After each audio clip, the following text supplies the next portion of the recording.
दोस्तों 1979 से ही इसराइल और ईरान के जो हालात थे वो काफी संगीन हो चुके थे, क्योंकि उस वक्त इक़्तिदार संभाल चुके थे अली खामनाई।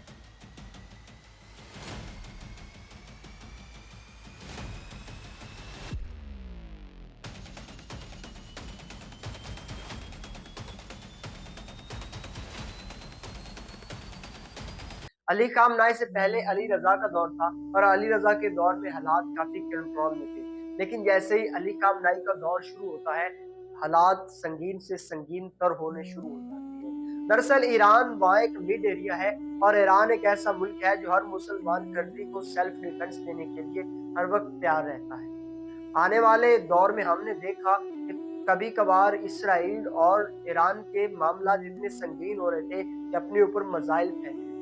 कभी हमने ये भी देखा कि ईरान और इसराइल के हालात इतने ज्यादा टफ हो चुके थे कि एक शैडो वार चल रही थी दोनों के अंदर, जो ऐलान किए बगैर कभी इसराइल ईरान पर हमला कर देता था, कभी ईरान इसराइल पर हमला कर देता था। लेकिन सोशल मीडिया पर ये इतने हाई लेवल में चीजें नहीं थी, इतनी अब उभर कर सामने आई है। जैसे ही 2024 और 25 शुरू होता है, ईरान अपनी एटमी ताकत बनाना शुरू कर देता है।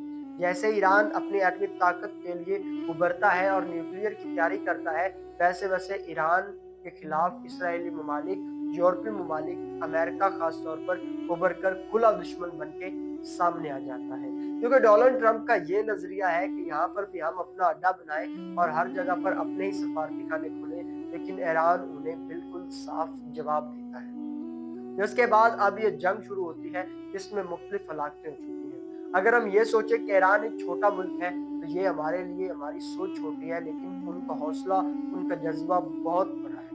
क्योंकि ईरान एक वहां पर ऐसा मिड एरिया है जहाँ से अगर हम स्टॉक एक्सचेंज की बात करें, तो जो चीजें हैं वो वहां से ही मतलब उनकी आमदोरफ्त होती है, जिस तरह तेल हो गया और बाकी जो तमाम तर दरामदाद और बरामदाद की अशिया आती हैं, उनकी जो एक्सचेंज का मेन मिड एरिया है वो ईरान से निकलता है।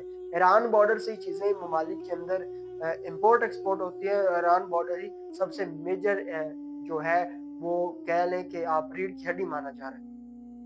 अगर अब ईरान और इसराइल की जंग रुकने वाली तो नहीं, अगर हम ये सोचें कि ये जंग रुक जाएगी तो नहीं, क्योंकि पहले इससे पहले ईरान के पास कोई शहादत नहीं थी। अब उनके जो सदर हैं, जो सुप्रीम लीडर हैं, वो शहीद हो चुके हैं। अब अवाम को पहले से ज्यादा गुस्सा है, अब अवाम में पहले से ज्यादा जज्बा है।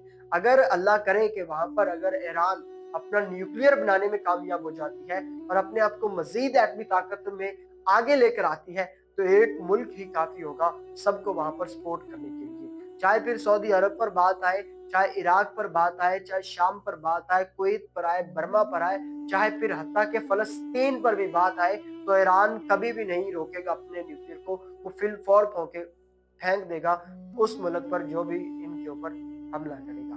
तो ये तमाम तर चीजें अभी हमारे सामने आई हैं। आगे देखते हैं कि मजीद चलकर हमारे सामने क्या होता है।